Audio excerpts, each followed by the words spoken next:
Good morning. Still today we are learning about the spoken English and we are trying to talk. I think yes. Or you are not doing proper homeworks and all that things. But still we should go forward, and therefore I have decided to teach you the grammar. Now we are going to start the grammar. In English, grammar is very important. जर तुम्हाला grammar आलं तर तुम्ही वाक्यरचना चांगली करू शकता, आणि वाक्यरचना जर चांगली केली तर तुमचं इंग्लिश हे फ्लुएंट किंवा चांगलं वाटतं ऐकायला सुद्धा. चुकीच्या वाक्यरचनेचं वाक्य चांगलं वाटत नाही ऐकायला सुद्धा. त्यामुळे आज आपण ग्रामरला सुरुवात करणार आहोत.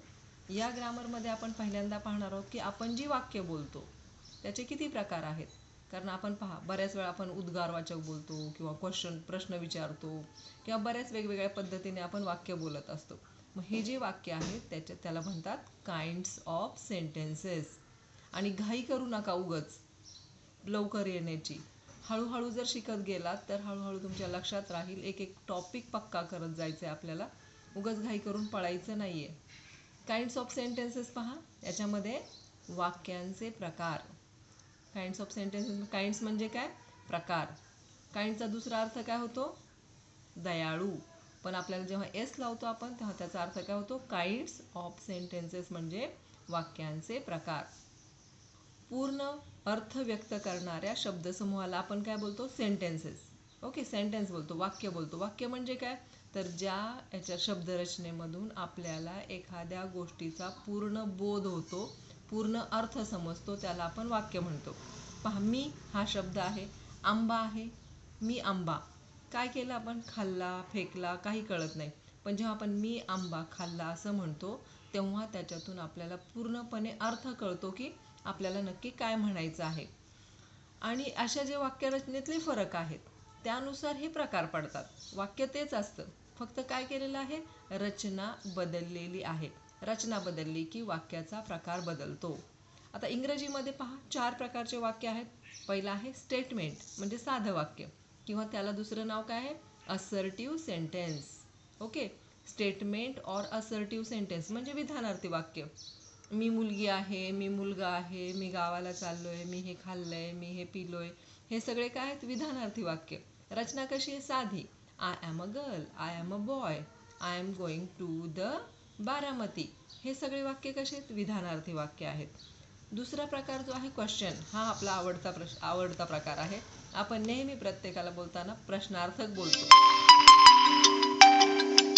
आपण कसं बोलतो? प्रश्नार्थक बोलतो. आपण बोलतो, तू येणार आहेस का? तू जाणार आहेस का? आपल्या शब्दामध्ये जास्त वेळा प्रश्न असतो. हा आहे दुसरा प्रकार. तिसरा प्रकार आहे कमांड, आज्ञा. त्याला दुसरं नाव काय आहे? Imperative sentence. Actually we have seen in the last few lectures about the commands also. We have seen all the types of this sentences, but now we are going to see in details. So त्याच्या पुढचं काय आहे? Exclamation. Exclamation. पहा, pronunciation नीट लक्षात ठेवा. Exclamation याचा जो अर्थ आहे ते उद्गारवाचक. अरे वा, किती छान, किती गोड, किती क्यूट, हे सगळे काय आहेत? उद्गारवाचक. त्याच्या पुढे काय, कशी रचना करायची, कुठलं पंक्च्युएशन मार्क द्यायचं, याच्यावरून वाक्याचं काय होतं? प्रकार ठरतो. पहा, लक्षात ठेवा, वाक्य तेच असतं, फक्त त्याची रचना बदलली की वाक्याचा प्रकार बदलत जातो. आता पहिलं जे वाक्य आहे ते आहे statement or assertive sentence. Statement म्हणजे काय? आपण पाहिलेलंच आहे, विधान, साधं शब्द, साधं वाक्य बोलायचं आहे. फॉर एक्झाम्पल पहा, I am very hungry and tired. मी फार भुकेला आहे आणि मी फार थकलेलो आहे. Prachi answered the call. प्राचीने आलेल्या फोनला उत्तर दिलं. We have better things to do after school. शाळा संपल्यानंतर सुद्धा आम्हाला बऱ्याच चांगल्या गोष्टी करण्यासारख्या असतात. ही साधी विधानं आहेत. ये इथे, बस इथे, जेवायला घे, हे सगळे कसे आहेत? साधी वाक्य आहेत. We will make it possible. आम्ही काहीही शक्य करू शकतो किंवा आम्ही ते शक्य करू शकतो. ही साधी वाक्य. याला काय म्हणायचं? विधानार्थी वाक्य किंवा असर्टिव्ह वाक्य. काय बोलतो आपण? असर्टिव्ह म्हणजेच विधानार्थी, म्हणजेच होकारार्थी वाक्य. याच्यामध्ये कुठे नाही, नको असे शब्द आलेले आहेत का? नाही. हे प्लेन वाक्य, हे प्लेन बोलणं आहे आपलं. आता वरील वाक्यामध्ये कशी रचना आहे पहा. कर्ता पहिला आलेला आहे, आय म्हणजे मी, कर्ता.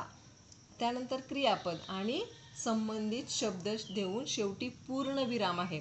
लक्षात ठेवा, पूर्णविराम, क्वेश्चन मार्क, याला सुद्धा इंग्रजीमध्ये किंवा इव्हन मराठीमध्ये सुद्धा प्रत्येक भाषेमध्ये त्याला खूप किंमत आहे. त्याच्यावरून तुमचं वाक्य कुठल्या प्रकाराचं आहे किंवा तुम्हाला काय बोलायचं हे कळतं.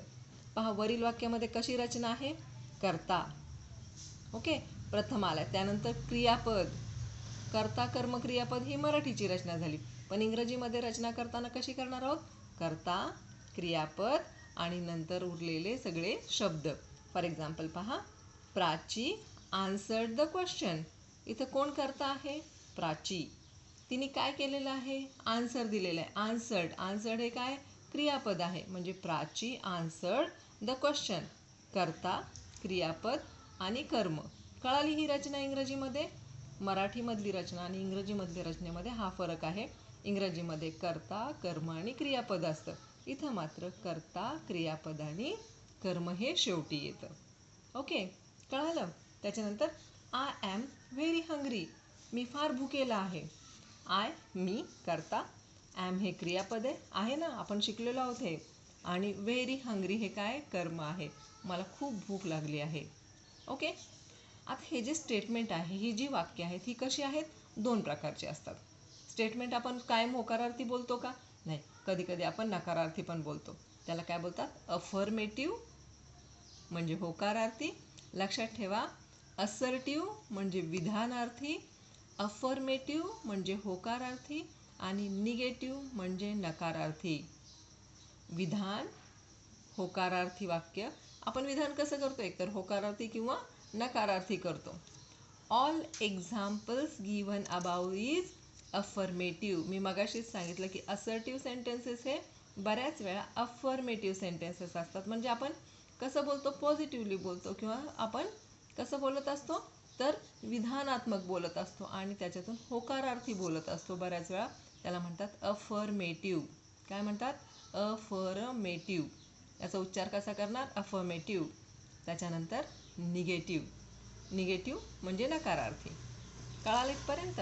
So all examples given about are affirmative. आपण जेवढी वाक्य पाहिलीत आत्तापर्यंत, आत्ता या ग्रामर शिकण्याच्या सुरुवातीपासूनची जेवढी आपण 3-4 वाक्य पाहिली ती सगळी आहेत अफर्मेटिव्ह वाक्य. म्हणजेच कशी आहेत.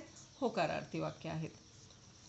आता निगेटिव्ह वाक्यामध्ये काय काय वापरतो आपण हे पण आपण आधी शिकलेलो आहोत.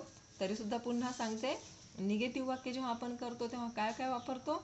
No, not, never, nothing, nobody, neither nor.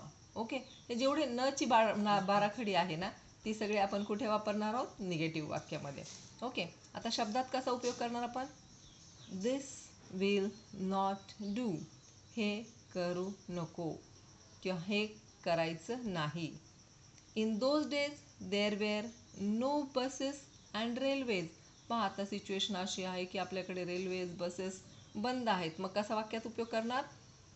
In those days there were no buses and railways. Even आता हे वाक्य आता पण लागू होतं. In today there were no buses and no railways. बरोबर आहे का वाक्यरचना माझी. नाही, काळ बदललेला आहे. What I am saying. Today there are no buses and no railways. काय वाक्य होईल. Today there are no buses and no railways. Were वापरणार नाही. वेअर कधी वापरणार आपण. भूतकाळामध्ये. ओके, ते पण आपण शिकणार आहोत पुढे टेन्समध्ये. पण तुम्हाला थोडी थोडी हिंट लागावी. The freshness of the early morning walk will never फेड from our memory.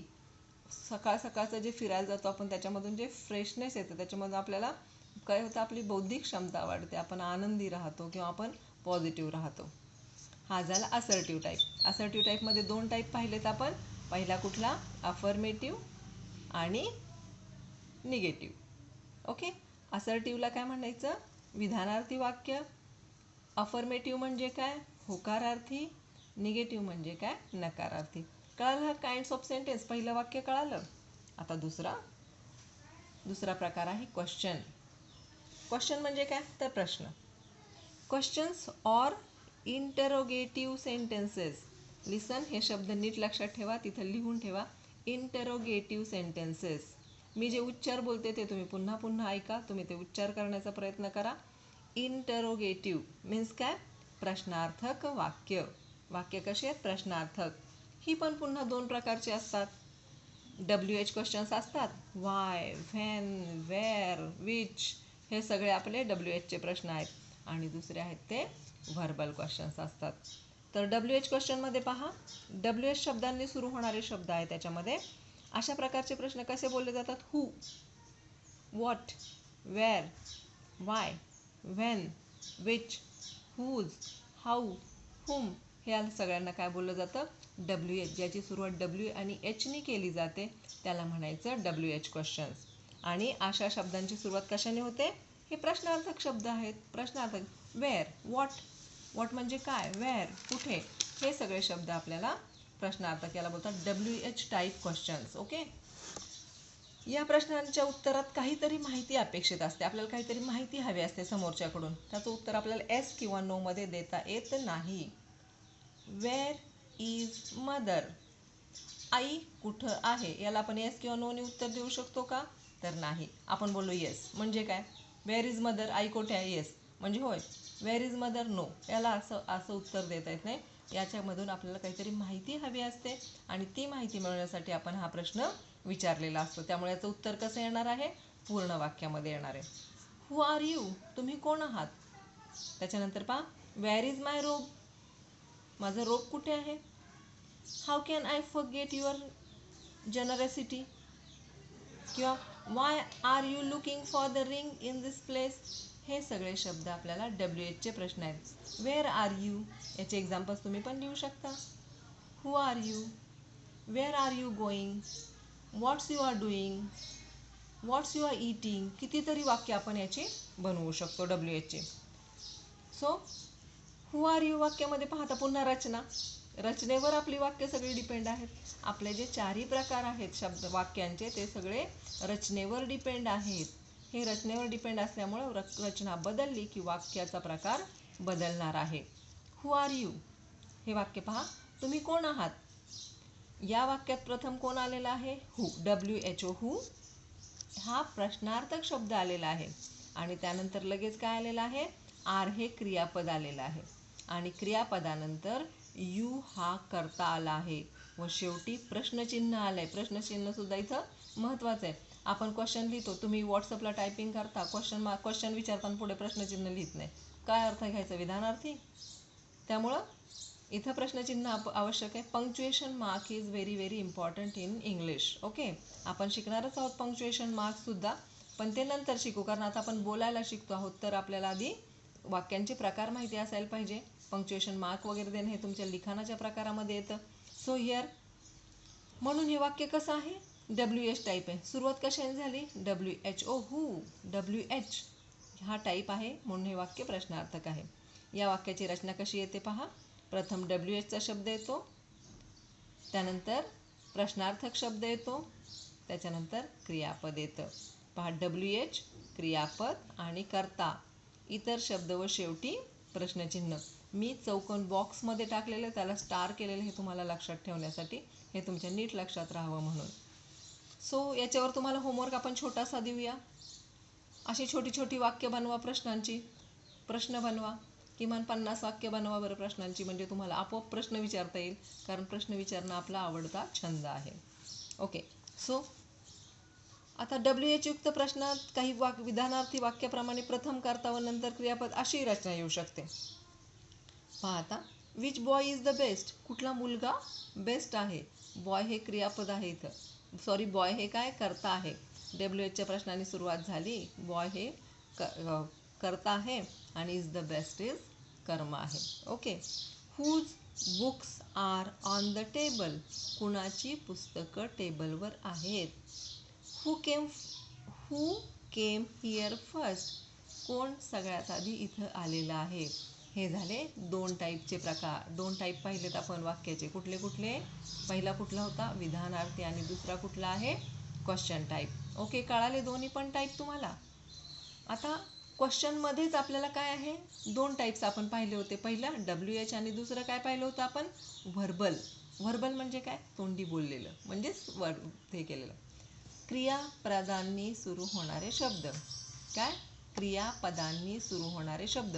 Verbal questions म्हणजे काय, क्रियापद पहिल्यांदा येणार. आधीच्या WH मध्ये काय आलं होतं, पहिल्यांदा WH हा शब्दाची सुरुवात झाली होती. व्हिच, व्हेन, हुम, हू असं. ओके. आता व्हर्बल क्वेश्चन्समध्ये काय पहा, आपण काही एक्झाम्पल्स पाहूया. रीड द फॉलोइंग क्वेश्चन्स, असं मी लिहिलेलं तुमच्या PDF मध्ये येईलच. प्रश्न दिलेले आहेत. Are you a good listener, तुम्ही गुड लिसनर आहात का? जगात जर तुम्हाला चांगलं बनायचं असेल, काही श्रेष्ठ व्हायचं असेल, तर तुम्हाला समोरच्याचं नीट ऐकून घ्यायला पाहिजे आधी. You should be good listener, जे गुड लिसनर असतात ते गुड बोलू शकतात, ते चांगल्या प्रकारे काय करू शकतात, आपल्याला एक्सप्रेस करू शकतात, कारण त्यांनी समोरच्याचं नीट ऐकून घेतलेलं असतं. So are you a good listener? Can I have some food? Have you seen such a magic before? Do you know what I am going to talk about? ही 4 वाक्य आहेत. त्याच्यामध्ये पहा रचना कशी आहे. रचना अशी आहे. पहिल्या वाक्याची रचना कशी आहे, आर या शब्दाने सुरू झालं. आर हे काय आहे, क्रियापद आहे. क्रियापदाची सुरुवात झाली आहे.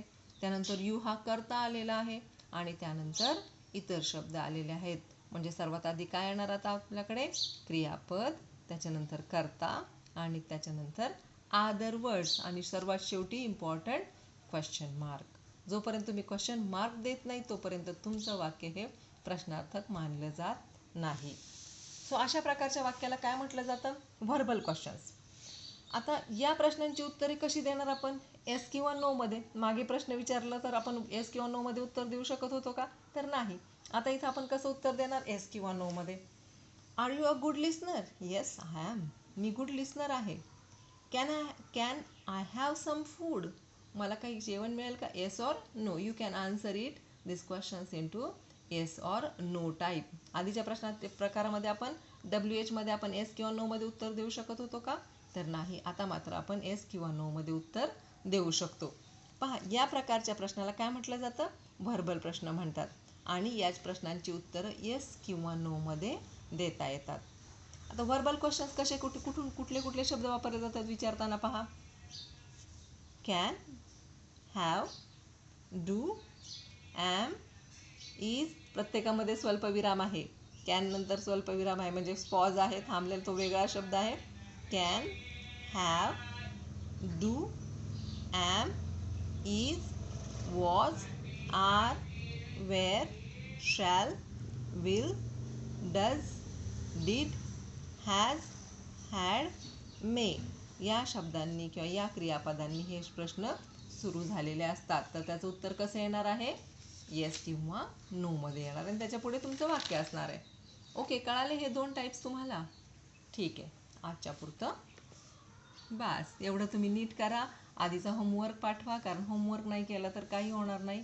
आपल्याला लवकर शिकायचं आहे ना बोलायला. आणि हो, महत्त्वाचा होमवर्क तुम्हाला सांगायचा विसरले, तुम्हाला तुमची माहिती इंग्लिशमध्ये रेकॉर्ड करून मला पाठवायची आहे. मला प्रत्येकाचा उच्चार ऐकायचा आहे, कसे उच्चार करता तुमच्या प्रनाऊन्सिएशनवरून मग मला तुमच्या चुका सुधारता येतील आणि कुठे काय काय चुकतं ते सांगता येईल. तुम्हाला काय करायचं आहे, तुमची स्वतःची माहिती 2 ओळीत नाही, किमान 5 ते 6 ओळीत, किंवा शक्य झालं तर 10 ओळीत. तुमचं काय एम आहे, तुम्हाला पुढं काय करावं असं वाटतं, तुमचं फॅमिली बॅकग्राऊंड सांगा, whatever information about you, तुम्ही मला ती ऑडिओ करून पाठवायची आहे व्हॉट्सअपला. This is important homework. Okay, thank you.